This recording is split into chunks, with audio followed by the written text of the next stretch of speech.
नमस्कार दोस्तों। हमारे चैनल में आपका तहे दिल से स्वागत है। क्या आपने कभी सोचा है कि न्याय का असली मतलब क्या है? जब कोई बहुत ही भयानक, बहुत ही घिनौना अपराध करता है, तो उसे क्या सजा मिलनी चाहिए? क्या हमें उसे जिंदगी भर के लिए जेल में डाल देना चाहिए? या फिर समाज को यह अधिकार है कि वो उस अपराधी की जान ले ले? यह सवाल, मृत्युदंड का सवाल, शायद हमारे समाज के सबसे मुश्किल, सबसे भावुक और सबसे विभाजनकारी सवालों में से एक है। यह एक ऐसा सवाल है जिसका कोई आसान जवाब नहीं है। यह हमें हमारे सबसे गहरे नैतिक विश्वासों का सामना करने पर मजबूर करता है। यह हमें यह पूछने पर मजबूर करता है कि एक सभ्य समाज की सीमाएं क्या होनी चाहिए। क्या राज्य को, यानी सरकार को, किसी भी हालत में किसी इंसान की जान लेने का अधिकार होना चाहिए? आज हम किसी एक पक्ष को सही या गलत ठहराने के लिए यहाँ नहीं हैं। आज हम एक दार्शनिक की तरह, एक खोजी की तरह इस पूरे मुद्दे की गहराई में उतरेंगे। हम उन तर्कों को समझेंगे जो मृत्युदंड के पक्ष में दिए जाते हैं, और हम उन तर्कों को भी उतनी ही ईमानदारी से सुनेंगे जो इसके विपक्ष में हैं। ये ऑडियो बुक आपके लिए एक आईना होगी जिसमें आप अपने ही न्याय और करुणा के विचारों को परख पाएंगे। क्या आप तैयार हैं इस बौद्धिक और भावनात्मक रूप से चुनौतीपूर्ण यात्रा पर निकलने के लिए, जो आपको न्याय के असली मतलब के बारे में सोचने का एक नया नजरिया देगी? तो चलिए इस रोमांचक सफर की शुरुआत करते हैं। चैप्टर नंबर 1, जब न्याय बदला मांगता है। मृत्युदंड के पक्ष में सबसे पुराना तर्क। चलिए इस मुश्किल बहस की शुरुआत उस सबसे पुराने, सबसे सहज और शायद सबसे शक्तिशाली तर्क से करते हैं जो मृत्युदंड के पक्ष में दिया जाता है, और वो है प्रतिशोध का तर्क। इसे अक्सर जैसे को तैसा या आंख के बदले आंख के सिद्धांत के रूप में भी जाना जाता है। यह तर्क रिवेंज या बदले की भावना से अलग है। बदला एक व्यक्तिगत और भावनात्मक प्रतिक्रिया है, जबकि प्रतिशोध न्याय और संतुलन का एक दार्शनिक सिद्धांत है। यह तर्क कहता है कि कुछ अपराध इतने भयानक, इतने घिनौने होते हैं कि उनके लिए एकमात्र न्यायपूर्ण और आनुपातिक सजा अपराधी के जीवन का अंत ही हो सकती है। जब कोई जानबूझकर, क्रूरता से किसी दूसरे निर्दोष व्यक्ति की जान ले लेता है, तो उसने समाज के एक सबसे पवित्र और मौलिक नियम को तोड़ा है। उसने एक ऐसा असंतुलन पैदा कर दिया है जिसे सिर्फ उसी की जान लेकर ही फिर से संतुलित किया जा सकता है। इस नजरिए से मृत्युदंड अपराधी को सबक सिखाने या दूसरों को डराने के लिए नहीं है। यह तो बस उस नैतिक तराजू को फिर से बराबर करने का एक तरीका है जिसे अपराधी ने अपने भयानक कृत्य से एक तरफ झुका दिया था। इस तर्क के समर्थक कहते हैं कि एक हत्यारे को सिर्फ जेल में डाल देना, उसे ताउम्र खिलाना पिलाना, यह उस पीड़ित के जीवन का अपमान है जिसकी उसने हत्या की है। यह ऐसा है मानो हम कह रहे हों कि एक निर्दोष की जान की कीमत बस इतनी ही है कि अपराधी को बाकी की जिंदगी जेल में काटनी पड़े। मृत्युदंड इस दृष्टिकोण से समाज का एक बहुत ही शक्तिशाली बयान है। यह बयान है कि हम मानव जीवन को इतना ज्यादा पवित्र, इतना ज्यादा मूल्यवान मानते हैं कि जो कोई भी उसे छीनने की हिम्मत करेगा, उसे अपनी जान देकर ही उसकी कीमत चुकानी होगी। यह उस खोए हुए जीवन के मूल्य का सम्मान करने का एक तरीका है। इस तर्क का एक और बहुत ही भावुक पहलू है, और वो है पीड़ित के परिवार को मिलने वाला समापन। बहुत सारे लोग जिनके किसी प्रियजन की बेरहमी से हत्या कर दी गई हो, वे यह महसूस करते हैं कि जब तक हत्यारा जिंदा है, तब तक उनके लिए न्याय का चक्र पूरा नहीं हुआ है। उन्हें लगता है कि जब तक वो सांस ले रहा है, तब तक उनके जख्म कभी नहीं भर सकते। हत्यारे की मौत उन्हें एक तरह की अंतिम शांति, एक तरह का समापन प्रदान करती है। यह उन्हें यह महसूस कराती है कि अब हिसाब बराबर हो गया है और अब वे शायद अपनी जिंदगी में आगे जाने की कोशिश कर सकते हैं। यह प्रतिशोध का तर्क बहुत ही शक्तिशाली है, क्योंकि यह हमारी न्याय की एक बहुत ही गहरी, एक बहुत ही सहज भावना से अपील करता है। यह उस गुस्से, उस आक्रोश को एक सैद्धांतिक आधार देता है जो हम सब एक भयानक अपराध के बारे में सुनकर महसूस करते हैं। यह कहता है कि न्याय का मतलब सिर्फ भविष्य को सुधारना नहीं है। न्याय का मतलब अतीत में किए गए गलत काम के लिए एक सही कीमत वसूलना भी है। यह एक बहुत ही सम्मानजनक और बहुत ही पुराना विचार है। लेकिन क्या यही न्याय का एकमात्र रूप है? और क्या यह विचार आज के आधुनिक सभ्य समाज में भी उतना ही प्रासंगिक है? क्या एक समाज को उस नैतिक संतुलन को स्थापित करने के लिए खुद हत्यारा बनना होगा? ये वो सवाल हैं जो इस तर्क को चुनौती देते हैं।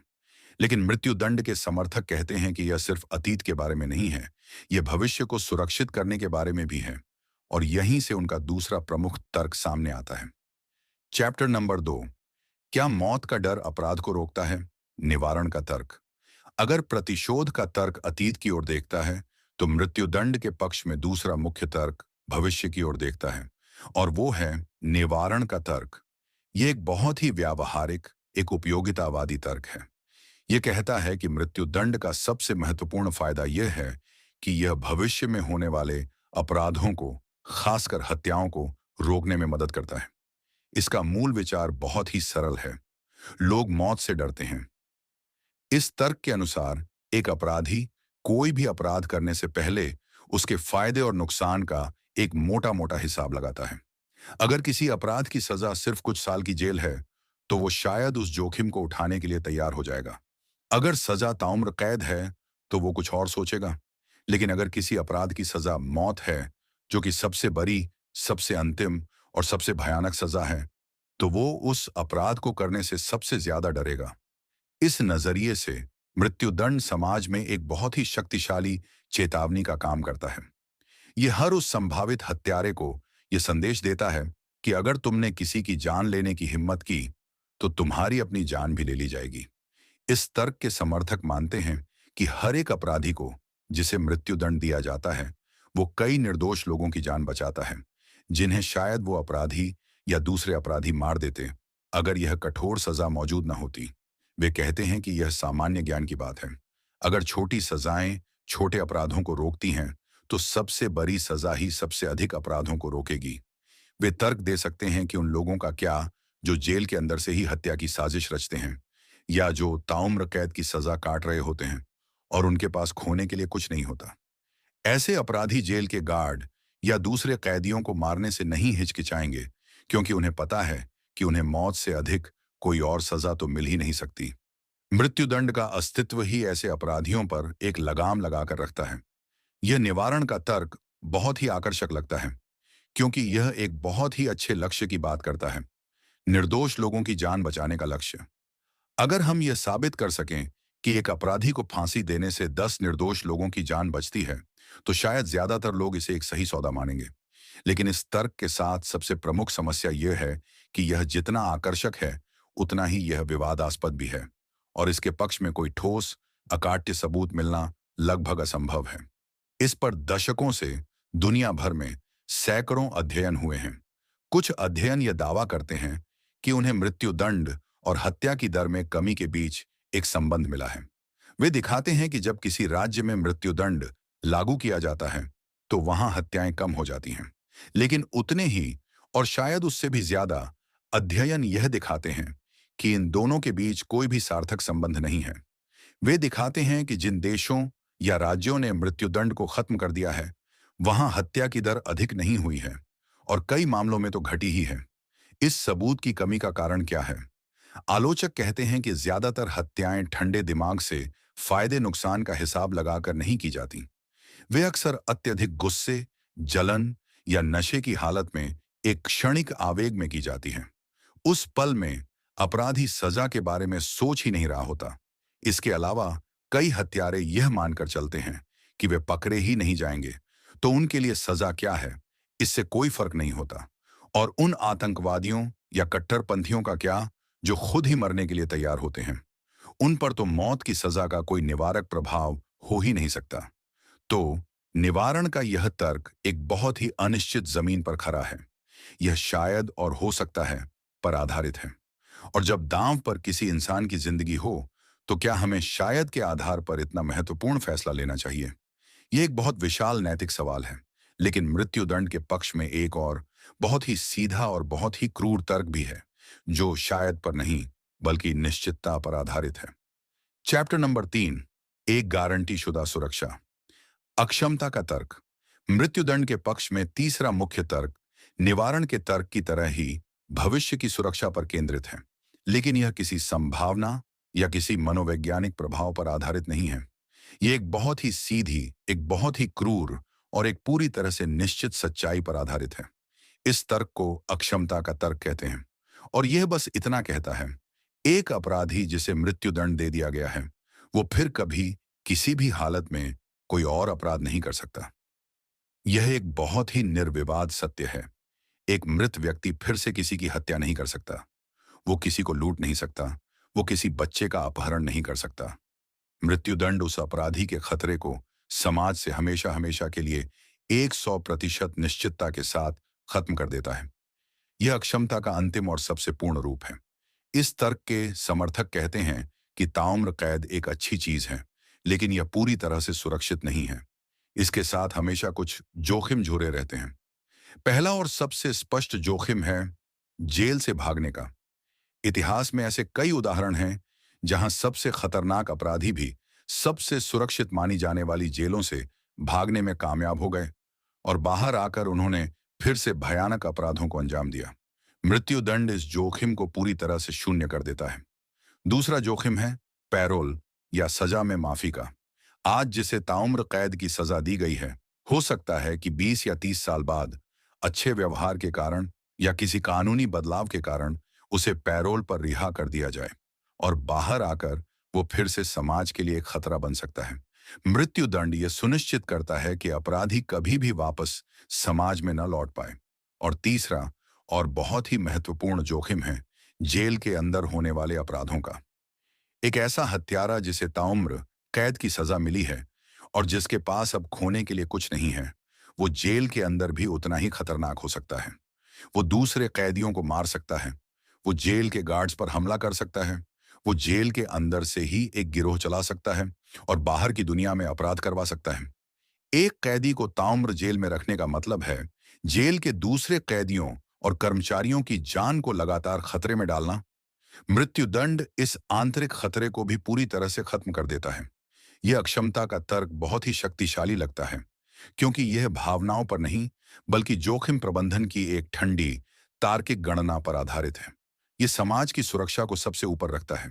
यह कहता है कि अगर हमारे पास एक ऐसे अपराधी को जिसके बारे में हम जानते हैं कि वो बेहद खतरनाक है, उसे समाज से हमेशा के लिए हटाने का एक निश्चित तरीका है, तो फिर हमें उस तरीके का इस्तेमाल क्यों नहीं करना चाहिए? क्या हमें कुछ काल्पनिक नैतिक सिद्धांतों के लिए निर्दोष लोगों की जान को जोखिम में डालना चाहिए? लेकिन इस तर्क की भी अपनी आलोचनाएं हैं। आलोचक कहते हैं कि यह एक बहुत ही चरम और अनावश्यक उपाय है। आज के समय में हमारे पास ताउम्र कैद बिना पैरोल का विकल्प है और हमारी आधुनिक सुपरमैक्स जेलें इतनी ज्यादा सुरक्षित हैं कि उनसे भागना लगभग असंभव है। तो एक अपराधी को समाज से पूरी तरह से अलग थलग करने के लिए उसे मारना जरूरी नहीं है। हम उसे एक जेल में बंद करके भी वही लक्ष्य हासिल कर सकते हैं। आलोचक ये भी पूछते हैं कि हम ये कैसे तय करेंगे कि कौन सा अपराधी सुधार से परे है और भविष्य में फिर से अपराध करेगा ही? क्या हम भविष्य की भविष्यवाणी कर सकते हैं? और अगर हम इस भविष्यवाणी में कोई गलती कर दें, ये हमें मृत्युदंड के खिलाफ दिए जाने वाले सबसे प्रमुख और सबसे भावनात्मक तर्क की ओर ले जाता है। लेकिन इससे पहले चलिए एक और व्यावहारिक तर्क को देखते हैं जो अक्सर मृत्युदंड के पक्ष में दिया जाता है, और वो है पैसे का तर्क। चैप्टर नंबर 4, क्या जान की कोई कीमत होती है? लागत का तर्क और उसका सच। अब तक हमने मृत्युदंड के पक्ष में नैतिक और सुरक्षा से जुड़े तर्कों को देखा, लेकिन एक और बहुत ही व्यावहारिक और अक्सर बहुत ही असंवेदनशील लगने वाला तर्क है जो कभी कभी इसके पक्ष में दिया जाता है, और वो है लागत का तर्क। यह तर्क बहुत ही सीधा है। यह कहता है कि एक हत्यारे को उसकी पूरी जिंदगी यानी 50 या 60 साल तक जेल में रखना, उसे खिलाना, उसे कपड़े देना और उसकी स्वास्थ्य सेवाओं पर खर्च करना, यह करदाताओं के पैसे की एक बहुत अधिक बर्बादी है। इसकी तुलना में उसे एक बार में ही मृत्युदंड दे देना कहीं ज्यादा सस्ता और किफायती है। इस नजरिए से एक खतरनाक अपराधी पर समाज के कीमती संसाधनों को खर्च करने का कोई मतलब नहीं है, खासकर जब उन संसाधनों का इस्तेमाल स्कूलों, अस्पतालों या सड़कों जैसी ज्यादा जरूरी चीजों के लिए किया जा सकता है। यह एक बहुत ही ठंडी, एक बहुत ही उपयोगितावादी गणना है जो भावनाओं को परे रखकर सिर्फ आर्थिक फायदे और नुकसान को देखती है। यह तर्क अक्सर उन लोगों को बहुत आकर्षक लगता है जो सरकार की फिजूल खर्ची से नाराज रहते हैं और जो ये मानते हैं कि एक हत्यारे को एक आरामदायक जीवन जीने का कोई अधिकार नहीं है, वो भी जनता के पैसे पर। ये विचार कि हमें एक ऐसे व्यक्ति के जीवन को बनाए रखने के लिए क्यों भुगतान करना चाहिए जिसने किसी और के जीवन को इतनी बेरहमी से खत्म कर दिया, यह एक बहुत ही शक्तिशाली भावनात्मक अपील रखता है। लोगों को लगता है कि यह अन्याय है। उन्हें लगता है कि अपराधी को उसके की सजा मिलनी चाहिए, न कि एक ऐसी जिंदगी जिसमें उसे 3 वक्त का खाना और एक छत मिल रही हो, जबकि उसका पीड़ित इस दुनिया में है ही नहीं। लेकिन यह जो लागत का तर्क है, यह जितना सीधा और सामान्य ज्ञान वाला लगता है, असल में वो उतना ही गलत और भ्रामक है। कम से कम आज की आधुनिक कानूनी प्रणालियों में, खासकर अमेरिका जैसे देशों में, जहां इस पर सबसे ज्यादा शोध हुआ है, और सच्चाई तो इसके ठीक उल्टी है। ज्यादातर मामलों में एक मृत्युदंड के मामले पर एक ताउम्र कैद के मामले की तुलना में कहीं ज्यादा, बहुत ही ज्यादा पैसा खर्च होता है। ये सुनकर आपको शायद हैरानी होगी। ऐसा क्यों है? इसके कई कारण हैं। पहला, मृत्युदंड के मामले कानूनी रूप से बहुत ही ज्यादा जटिल होते हैं। क्योंकि दांव पर किसी की जिंदगी होती है, इसीलिए अदालतें यह सुनिश्चित करना चाहती हैं कि कोई भी गलती न हो। इसीलिए मृत्युदंड के मुकदमों में बहुत ज्यादा लंबे समय तक जांच होती है, बहुत ज्यादा विशेषज्ञ गवाहों को बुलाया जाता है, और जूरी के चयन की प्रक्रिया भी बहुत ज्यादा लंबी और महंगी होती है। दूसरा और सबसे प्रमुख कारण है अपील की लंबी और अनिवार्य प्रक्रिया। जब किसी व्यक्ति को मृत्युदंड की सजा सुनाई जाती है, तो वो मामला वहीं खत्म नहीं हो जाता। उसके बाद कई स्तरों पर, राज्य की और फिर केंद्र की अदालतों में अपीलों की एक बहुत ही लंबी और लगभग अंतहीन श्रृंखला शुरू हो जाती है। यह प्रक्रिया इसलिए अनिवार्य बनाई गई है ताकि किसी भी निर्दोष व्यक्ति को गलती से फांसी न दे दी जाए। लेकिन इस प्रक्रिया में सालों और अक्सर दशकों लग जाते हैं, और इस दौरान वकीलों की फीस, अदालती खर्च और दूसरे कानूनी खर्चों का बिल अधिक होता ही चला जाता है। इसकी तुलना में एक ताउम्र कैद के मामले में अपील की प्रक्रिया बहुत ही छोटी और सरल होती है। तीसरा कारण है डेथ रो, यानी मृत्यु कक्ष का खर्च। जिन कैदियों को मृत्युदंड की सजा मिली होती है, उन्हें एक अलग, बहुत ही उच्च सुरक्षा वाली जगह पर रखा जाता है, जिसे डेथ रो कहते हैं। यहाँ पर सुरक्षा के इंतजाम बहुत ज्यादा करे होते हैं, और यहाँ प्रति कैदी खर्च एक सामान्य जेल के कैदी से कहीं ज्यादा होता है। और क्योंकि कैदी अक्सर सालों, दशकों तक इन अपीलों के कारण डेथ रो पर ही रहते हैं, तो यह खर्च भी जुड़ता चला जाता है। तो इन सभी कारणों को मिलाकर कई अध्ययनों ने यह दिखाया है कि एक मृत्युदंड के मामले पर शुरू से लेकर अंत तक, यानी फांसी देने तक, एक ताउम्र कैद के मामले से कई गुना, कभी कभी तो 10 गुना ज्यादा पैसा खर्च होता है। तो वो जो सस्ता होने का तर्क था, वो असल में एक बहुत बड़ा मिथक है। ये हमें सिखाता है कि हमें सामान्य ज्ञान पर आधारित लगने वाली बातों को भी हमेशा तथ्यों और सबूतों की कसौटी पर कसना चाहिए। लेकिन अब हमने मृत्युदंड के पक्ष में दिए जाने वाले मुख्य तर्कों को देख लिया है। अब समय है सिक्के के दूसरे पहलू को देखने का। अब हम उन तर्कों की गहराई में उतरेंगे जो यह कहते हैं कि मृत्युदंड, चाहे वो कितना भी न्यायपूर्ण क्यों न लगे, वो एक सभ्य समाज के लिए एक गलत, एक अनैतिक और एक खतरनाक सजा है। चैप्टर नंबर 5, क्या राज्य को हत्या करने का अधिकार है? जीवन के अधिकार का नैतिक तर्क। अब हम मृत्युदंड के खिलाफ दिए जाने वाले तर्कों की दुनिया में प्रवेश कर रहे हैं, और इस दुनिया का जो सबसे बुनियादी, सबसे मौलिक और सबसे दार्शनिक तर्क है, वो किसी व्यावहारिक परिणाम या किसी सबूत पर आधारित नहीं है। वो एक बहुत ही गहरे नैतिक सिद्धांत पर आधारित है, और वो सिद्धांत है जीवन का अधिकार। यह तर्क कहता है कि मृत्युदंड अपने सार में हमेशा और हर परिस्थिति में गलत है, क्योंकि यह एक इंसान के सबसे बुनियादी और सबसे पवित्र अधिकार, यानी जीने के अधिकार, का हनन करता है। इस तर्क के अनुसार जीवन का अधिकार एक नैसर्गिक अधिकार या एक मानवाधिकार है। यह हमें कोई सरकार या कोई समाज नहीं देता। यह हमें सिर्फ एक इंसान होने के नाते ही मिलता है। और क्योंकि यह अधिकार हमें किसी सरकार ने नहीं दिया है, इसलिए किसी भी सरकार को, चाहे वो कितनी भी लोकतांत्रिक या कितनी भी शक्तिशाली क्यों ना हो, इसे छीनने का भी कोई अधिकार नहीं है। जब राज्य यानी सरकार जानबूझकर ठंडे दिमाग से एक निहत्थे कैदी की जान ले लेता है, तो वो खुद भी उसी स्तर पर उतर आता है जिस स्तर पर वो हत्यारा था। वो भी एक हत्यारा बन जाता है। इस दृष्टिकोण के समर्थक कहते हैं कि हम हिंसा के चक्र को और ज्यादा हिंसा से नहीं तोड़ सकते। आंख के बदले आंख का सिद्धांत, जैसा कि महात्मा गांधी ने कहा था, पूरी दुनिया को अंधा बना देगा। अगर हम यह कहते हैं कि हत्या करना गलत है, तो यह नियम सार्वभौमिक होना चाहिए। यह नियम व्यक्तियों पर भी लागू होना चाहिए और राज्य पर भी।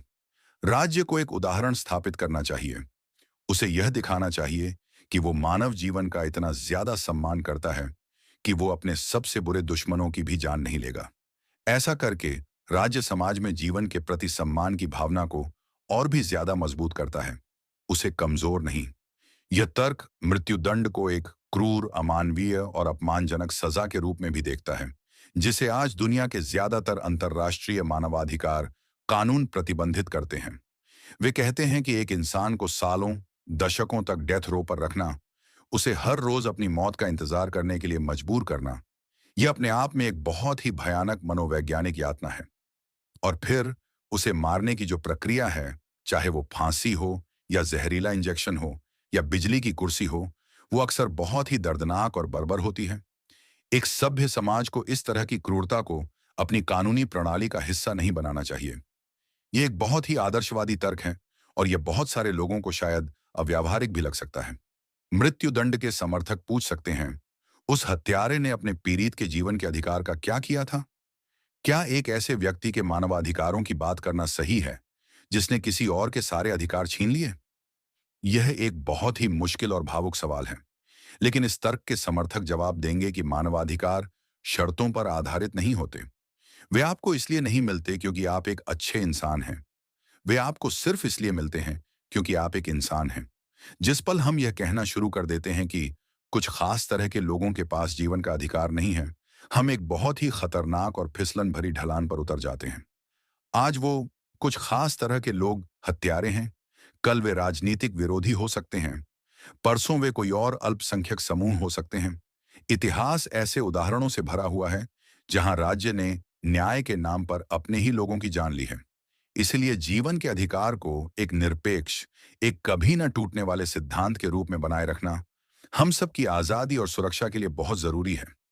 यह एक ऐसी रेखा है जिसे एक सभ्य समाज को कभी भी पार नहीं करना चाहिए।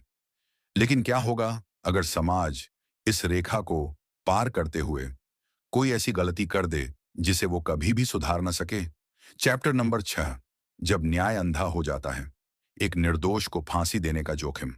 अगर जीवन के अधिकार का तर्क मृत्यु दंड के खिलाफ सबसे विशाल दार्शनिक तर्क है, तो अब हम उस तर्क पर आते हैं जो शायद सबसे विशाल व्यावहारिक और सबसे ज्यादा भयावह तर्क है, और वो है एक निर्दोष व्यक्ति को गलती से फांसी दे देने का अपरिवर्तनीय जोखिम।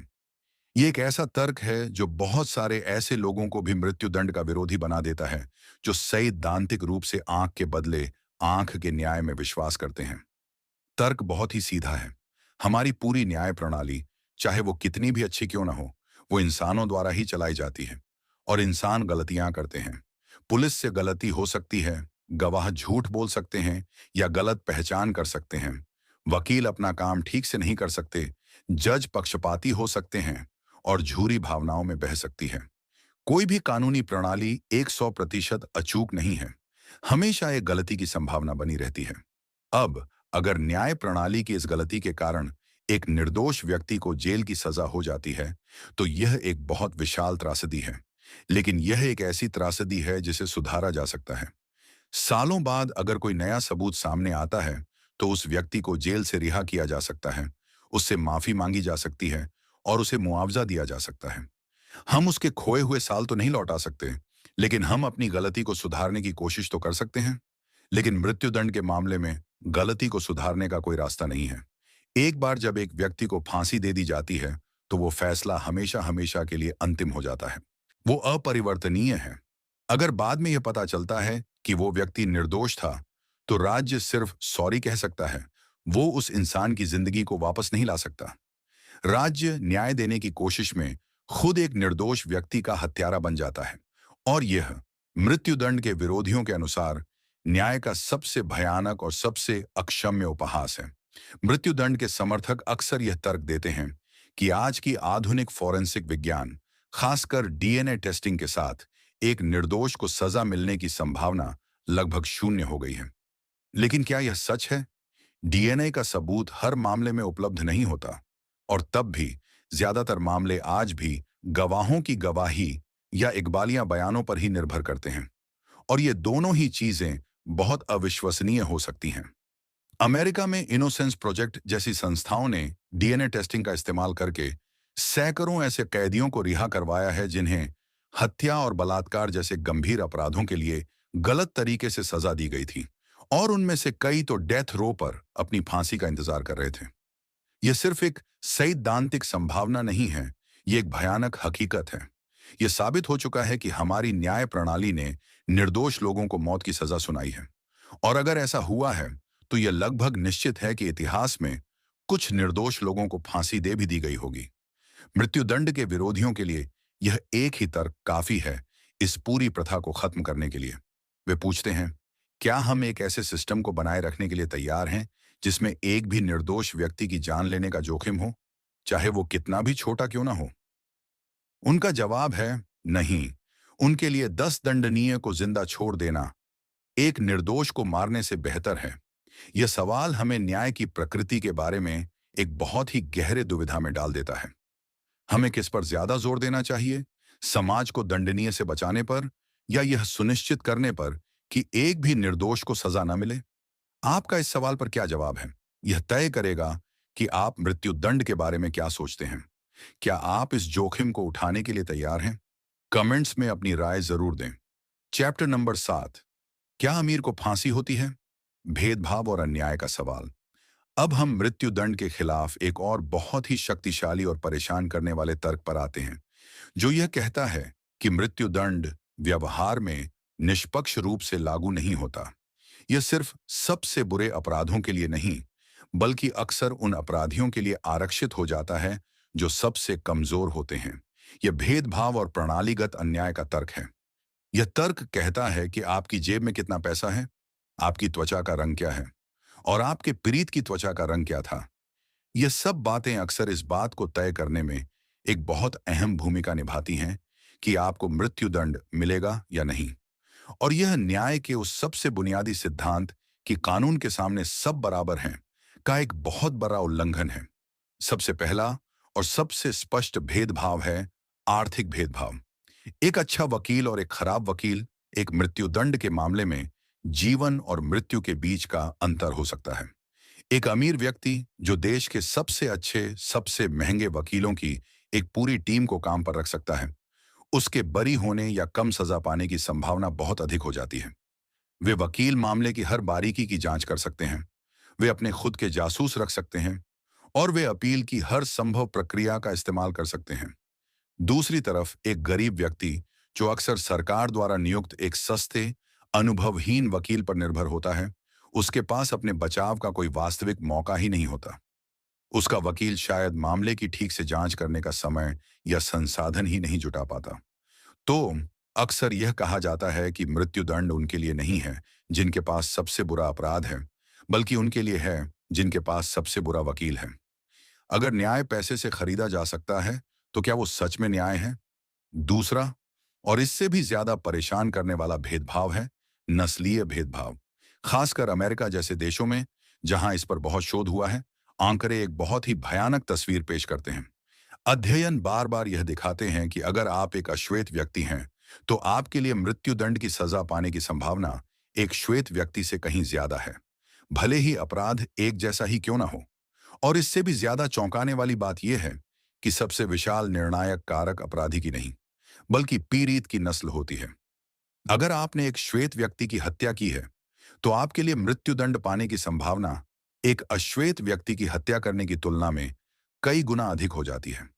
यह ऐसा है मानो न्याय प्रणाली खुद यह कह रही हो कि एक श्वेत व्यक्ति की जान की कीमत एक अश्वेत व्यक्ति की जान से ज्यादा है। यह एक संस्थागत नस्लवाद है जो न्याय के पूरे विचार का ही मजाक उड़ाता है। यह भेदभाव सिर्फ नस्ल और वर्ग तक ही सीमित नहीं है, यह मानसिक स्वास्थ्य और बौद्धिक विकलांगता जैसे कारकों पर भी लागू होता है। अक्सर जिन लोगों को मृत्युदंड दिया जाता है, वे गंभीर मानसिक बीमारियों, बचपन के दुर्व्यवहार या बौद्धिक विकलांगता से पीड़ित होते हैं, जिससे उनके फैसले लेने की क्षमता प्रभावित होती है। लेकिन क्योंकि उनके पास अच्छा कानूनी प्रतिनिधित्व नहीं होता, इसलिए इन महत्वपूर्ण कारकों को अदालत में ठीक से प्रस्तुत ही नहीं किया जा पाता।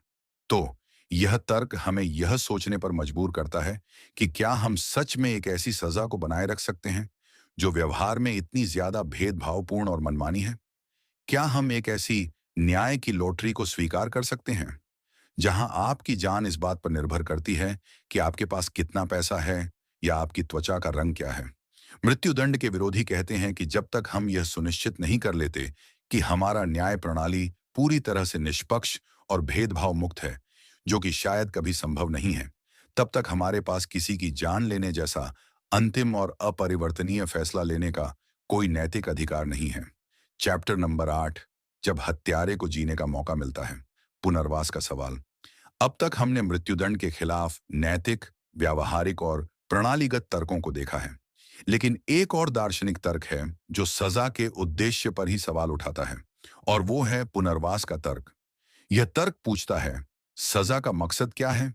क्या इसका मकसद सिर्फ अपराधी को उसकी की का दंड देना है, या इसका एक मकसद यह भी है कि उसे एक बेहतर इंसान बनने का, सुधरने का एक मौका दिया जाए?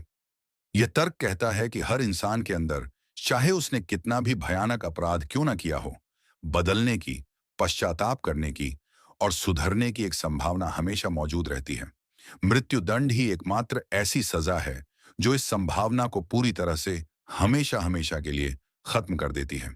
यह इस बात का ऐलान है कि एक खास व्यक्ति सुधार से परे है, कि वो अब इंसान कहलाने के लायक ही नहीं है और उसके जीवन का अब कोई मूल्य नहीं है। इस तर्क के समर्थक कहते हैं कि एक सभ्य और मानवीय समाज को किसी भी व्यक्ति पर, चाहे वो कितना भी गिरा हुआ क्यों ना हो, उम्मीद नहीं छोड़नी चाहिए। ताउम्र कैद एक अपराधी को उसके बाकी के जीवन में अपने की पर सोचने, पश्चाताप करने और शायद किसी न किसी तरह से प्रायश्चित करने का भी एक मौका देती है। जेल के अंदर भी एक कैदी अध्ययन कर सकता है, कोई हुनर सीख सकता है, दूसरे कैदियों के लिए एक मेंटोर बन सकता है, या कला या साहित्य के माध्यम से कुछ सुंदर बना सकता है। इतिहास में ऐसे कई उदाहरण हैं जहां हत्या जैसे गंभीर अपराधों के लिए सजा काट रहे कैदियों ने जेल के अंदर रहकर खुद को पूरी तरह से बदल दिया और समाज के लिए प्रेरणा का स्रोत बने। मृत्युदंड इस रूपांतरण की किसी भी संभावना को दरवाजे पर ही खत्म कर देता है। यह तर्क हमारी न्याय प्रणाली के एक गहरे द्वंद्व को भी उजागर करता है। एक तरफ हम न्याय को प्रतिशोधात्मक रूप में देखते हैं, यानी सजा देने के रूप में। दूसरी तरफ हम उसे सुधारात्मक रूप में भी देखते हैं, यानी सुधारने के अवसर के रूप में। मृत्युदंड पूरी तरह से प्रतिशोधात्मक है, उसमें सुधार का कोई तत्व नहीं है। मृत्युदंड के समर्थक इस तर्क का जवाब दे सकते हैं। वे कह सकते हैं कि कुछ अपराध इतने भयानक होते हैं, कुछ अपराधी इतने ज्यादा दुष्ट होते हैं कि उनके सुधरने की बात करना ही पीड़ितों और उनके परिवारों का अपमान है। वे कह सकते हैं कि हमारा पहला कर्तव्य निर्दोष लोगों की सुरक्षा करना है, न कि क्रूर हथियारों के पुनर्वास की चिंता करना। वे यह भी तर्क दे सकते हैं कि एक हत्यारे ने अपने पीड़ित से उसके भविष्य में सुधरने और एक बेहतर जीवन जीने की सारी संभावनाएं छीन ली थीं, तो फिर हत्यारे को यह मौका क्यों दिया जाए? यह एक बहुत ही मुश्किल और भावुक बहस है। इसका कोई आसान जवाब नहीं है। यह हमें यह सोचने पर मजबूर करता है कि हम सजा में किस चीज को ज्यादा महत्व देते हैं, दंड को या सुधार को। क्या हमारा न्याय प्रणाली का अंतिम लक्ष्य एक बेहतर समाज बनाना है, या सिर्फ पुराने हिसाब किताब को बराबर करना है? क्या हर इंसान में अंत तक एक अच्छाई की चिंगारी बची रहती है, या कुछ लोग सच में हमेशा के लिए खो चुके होते हैं? आपका इन सवालों पर जो भी विश्वास होगा, वो यह तय करेगा कि आप पुनर्वास के इस तर्क को स्वीकार करते हैं या नहीं। चैप्टर नंबर 9, जब दुनिया ने मौत को ना कहा, वैश्विक प्रवृत्ति और भविष्य। अब तक हमने मृत्युदंड के पक्ष और विपक्ष में दिए जाने वाले गहरे दार्शनिक, नैतिक और व्यावहारिक तर्कों की पड़ताल की है। लेकिन इस बहस का एक और बहुत ही महत्वपूर्ण पहलू है, और वो है वास्तविक दुनिया में क्या हो रहा है। इस सजा को लेकर पूरी दुनिया का रुख किस दिशा में जा रहा है? जब हम वैश्विक प्रवृत्ति को देखते हैं, तो एक बहुत ही स्पष्ट और एक तरफा तस्वीर उभरती है, और वो तस्वीर है मृत्युदंड के खात्मे की ओर। आज दुनिया के ज्यादातर देशों ने कानून में या व्यवहार में मृत्युदंड को पूरी तरह से समाप्त कर दिया है। 100 से भी ज्यादा देशों ने इसे हर अपराध के लिए खत्म कर दिया है। कुछ और देश ऐसे हैं जिन्होंने इसे सिर्फ युद्ध जैसे असाधारण अपराधों के लिए ही रखा है। और कई देश ऐसे भी हैं जिनके कानून में यह सजा तो है, लेकिन वे दशकों से किसी को फांसी नहीं दे रहे हैं। कुल मिलाकर दुनिया के 2/3 से भी ज्यादा देश अब मृत्युदंड मुक्त हो चुके हैं। यह पिछले कुछ दशकों में मानवाधिकारों की दिशा में हुआ एक बहुत विशाल और बहुत ही महत्वपूर्ण बदलाव है। यह प्रवृत्ति हमें क्या बताती है? यह बताती है कि दुनिया भर के समाज धीरे धीरे इस निष्कर्ष पर पहुंच रहे हैं कि मृत्युदंड एक सभ्य और आधुनिक न्याय प्रणाली का हिस्सा नहीं हो सकता। वे यह मान रहे हैं कि यह एक क्रूर, अमानवीय और अपरिवर्तनीय सजा है, जिसके साथ हमेशा एक निर्दोष की जान लेने का जोखिम जुड़ा रहता है। यूरोप के लगभग सभी देशों ने मृत्युदंड को समाप्त कर दिया है, और यह यूरोपीय संघ का सदस्य बनने की एक शर्त भी है। लैटिन अमेरिका, अफ्रीका और मध्य एशिया के भी कई देश इसी राह पर चल चुके हैं। तो फिर वो कौन से देश हैं जो अब भी इस सजा का इस्तेमाल कर रहे हैं? मृत्युदंड का इस्तेमाल अब दुनिया के कुछ गिने चुने देशों में ही केंद्रित होकर रह गया है, और इन देशों की सूची बहुत ही दिलचस्प और अक्सर परेशान करने वाली है। हर साल दुनिया में होने वाली कुल फांसियों में से लगभग 80 से 90% सिर्फ 4 या 5 देशों में ही होती हैं। और ये देश हैं चीन, ईरान, सऊदी अरब, इराक और पाकिस्तान। चीन में हर साल हजारों लोगों को फांसी दी जाती है, हालांकि वो अपने आंकड़े गुप्त रखता है। इन देशों के अलावा कुछ और प्रमुख देश जो अब भी मृत्युदंड का इस्तेमाल करते हैं, उनमें मिस्र, वियतनाम और संयुक्त राज्य अमेरिका शामिल हैं। अमेरिका दुनिया के विकसित और लोकतांत्रिक देशों में इस मामले में लगभग अकेला खड़ा है। यह वैश्विक प्रवृत्ति मृत्युदंड के खिलाफ एक बहुत ही शक्तिशाली नैतिक तर्क प्रस्तुत करती है। यह कहती है कि दुनिया बदल रही है और हम पीछे छूट रहे हैं। यह इस बात का संकेत है कि वैश्विक अंतरात्मा धीरे धीरे इस सजा के खिलाफ हो रही है। लेकिन मृत्युदंड के समर्थक इस तर्क को खारिज कर सकते हैं। वे कह सकते हैं कि हर देश को अपनी सामाजिक और सांस्कृतिक परिस्थितियों के अनुसार अपने कानून बनाने का अधिकार है। वे यह भी तर्क दे सकते हैं कि सिर्फ इसलिए कि ज्यादातर देश कुछ कर रहे हैं, इसका मतलब यह नहीं है कि वो सही है। और वे यह भी इशारा कर सकते हैं कि भारत जैसे दुनिया के सबसे बड़े लोकतंत्र सहित कई विशाल और महत्वपूर्ण देश अब भी इस सजा को बनाए हुए हैं, भले ही इसका इस्तेमाल बहुत ही रेयरेस्ट ऑफ द रेयर मामलों में ही किया जाता हो। तो भविष्य क्या है?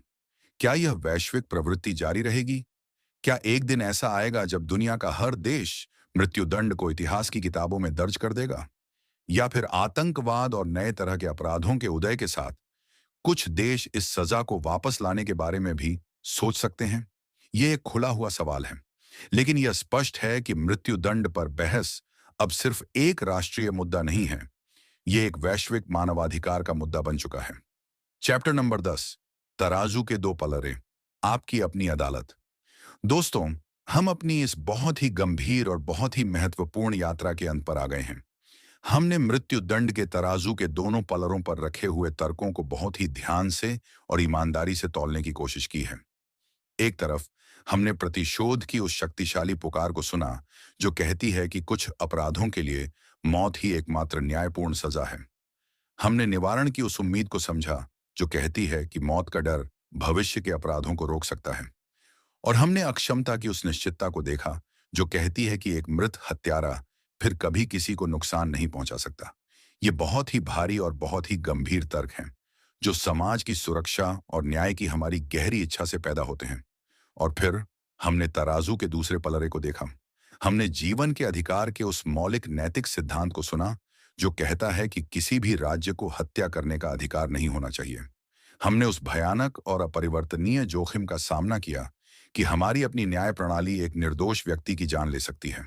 हमने उन सबूतों को देखा जो दिखाते हैं कि यह सजा अक्सर गरीबों और कमजोरों पर ही ज्यादा लागू होती है। और हमने पुनर्वास की उस मानवीय संभावना पर विचार किया जिसे मृत्युदंड हमेशा के लिए खत्म कर देता है। ये भी उतने ही भारी और उतने ही गंभीर तर्क हैं जो करुणा, मानवाधिकार और हमारी अपनी प्रणालियों की सीमाओं की हमारी समझ से पैदा होते हैं। तो इस सब के बाद हम कहाँ खड़े हैं? इस ऑडियो बुक का मकसद आपको यह बताना नहीं है कि क्या सही है और क्या गलत। इसका मकसद आपको किसी एक पक्ष की ओर धकेलना नहीं है। इसका मकसद था आपको इस मुद्दे की पूरी जटिलता, इसकी पूरी गहराई और इसके सभी अलग अलग पहलुओं से परिचित कराना। इसका मकसद था आपको सोचने के लिए औजार देना, ताकि आप अपनी खुद की एक सूचित, एक विचारशील राय बना सकें। ये बहस इसलिए कभी खत्म नहीं होती, क्योंकि यह सिर्फ तथ्यों की लड़ाई नहीं है, ये मूल्यों की लड़ाई है। ये न्याय के दो अलग अलग विचारों की टक्कर है। एक है प्रतिशोधात्मक न्याय, जो अतीत पर केंद्रित है और हिसाब बराबर करने की बात करता है, और दूसरा है सुधारात्मक न्याय, जो भविष्य पर केंद्रित है और सुधार और उपचार की बात करता है। हम एक समाज के रूप में किस पर ज्यादा जोर देना चाहते हैं? यह हमारे अपने बारे में भी एक सवाल है। क्या हम एक ऐसे समाज में रहना चाहते हैं जो अपने सबसे बुरे अपराधियों के लिए भी अंतिम सजा का प्रावधान रखता है, ताकि न्याय की भावना को संतुष्ट किया जा सके? या हम एक ऐसे समाज में रहना चाहते हैं जो यह कहता है कि हम एक समाज के रूप में कभी भी जान लेने के स्तर तक नहीं गिरेंगे, चाहे अपराध कितना भी भयानक क्यों ना हो, क्योंकि हम अपनी न्याय प्रणाली की गलतियों की संभावना को स्वीकार करते हैं? इसका कोई आसान जवाब नहीं है, और शायद होना भी नहीं चाहिए। लेकिन इस मुद्दे पर सोचना, इस पर बहस करना, इस पर एक राय रखना, यह एक जागरूक नागरिक होने का एक बहुत ही महत्वपूर्ण हिस्सा है। क्योंकि अंत में ये कानून और ये सजाएं हमारे ही नाम पर, जनता के नाम पर दी जाती हैं। इसलिए ये हमारी सबकी एक सामूहिक जिम्मेदारी है कि हम यह तय करें कि हम न्याय के नाम पर क्या करने को तैयार हैं और क्या नहीं। और इसी के साथ दोस्तों, हम आज इस अद्भुत यात्रा के अंत पर पहुंचते हैं। इस प्रेरणादायक विषय के आधार पर हमने साथ मिलकर यह जाना कि न्याय का सवाल कितना जटिल और कितना व्यक्तिगत हो सकता है, और कैसे हमें किसी भी विशाल मुद्दे पर एक सूचित और संतुलित राय बनानी चाहिए। मुझे उम्मीद है कि इस ऑडियो बुक के जरिए हमने जो कुछ भी सीखा है, वह सिर्फ सुनने तक ही सीमित नहीं रहेगा, बल्कि आपके जीवन का मार्गदर्शन भी करेगा। याद रखिएगा, ये ज्ञान केवल जानकारी नहीं है, बल्कि आपके भीतर की अपार क्षमता को जगाने की कुंजी है। यह ऑडियो बुक आपको यह सिखाती है कि कैसे मृत्युदंड के पक्ष और विपक्ष के तर्कों को समझें, कैसे न्याय, करुणा और सुरक्षा के बीच के नाजुक संतुलन पर विचार करें, और कैसे एक जागरूक नागरिक के रूप में समाज के सबसे मुश्किल नैतिक सवालों से जूझें। लेकिन सबसे महत्वपूर्ण, यह आपको यह भी सिखाती है कि आप कितने शक्तिशाली हैं, और आपके अंदर अपनी खुद की एक विचारशील और तर्कसंगत राय बनाने की कितनी क्षमता छिपी हुई है। अब जब आप इस ऑडियो बुक को सुनना समाप्त कर रहे हैं, तो मैं आपसे एक अनुरोध करना चाहता हूं। इन सिद्धांतों को याद रखें, इन पर विचार करें, और इन्हें अपने दैनिक जीवन में लागू करने का प्रयास करें। और हमेशा याद रखें, आपके भीतर असीम शक्ति है, और आप जो भी चाहें पा सकते हैं। आपके इस बहुमूल्य समय के लिए और इस यात्रा में मेरे साथ जुड़ने के लिए दिल से धन्यवाद। मैं उम्मीद करता हूं कि आपको यह ऑडियो बुक पसंद आई होगी, और इसने आपको अपने मन की शक्ति और नियंत्रण के बारे में कुछ नया सीखने को मिला होगा। अगर आपको यह ऑडियो बुक पसंद आई, तो इसे लाइक करें, अपने दोस्तों और परिवार के साथ साझा करना न भूलें, ताकि वे भी इस ज्ञान का लाभ उठा सकें। और हाँ, हमारे चैनल को सब्सक्राइब करना बिल्कुल न भूलें, ताकि आपको ऐसी ही और प्रेरणादायक और ज्ञानवर्धक ऑडियो बुक्स मिलती रहें। और हाँ, अपनी प्रतिक्रिया हमें कमेंट में जरूर बताएं। आपके विचार और सुझाव हमारे लिए बहुत ही ज्यादा महत्वपूर्ण हैं, और हमें भविष्य में और भी बेहतर ऑडियो बुक्स बनाने में मदद करेंगे। तो कृपया कमेंट सेक्शन में अपनी राय जरूर दें। हम जल्द ही एक और नई ऑडियो बुक के साथ वापस आएंगे। तब तक के लिए अपना ख्याल रखिए, सीखते रहिए, और हमेशा अपने लक्ष्यों की ओर आगे बढ़ते रहिए। याद रखें, आपके सपने सच हो सकते हैं।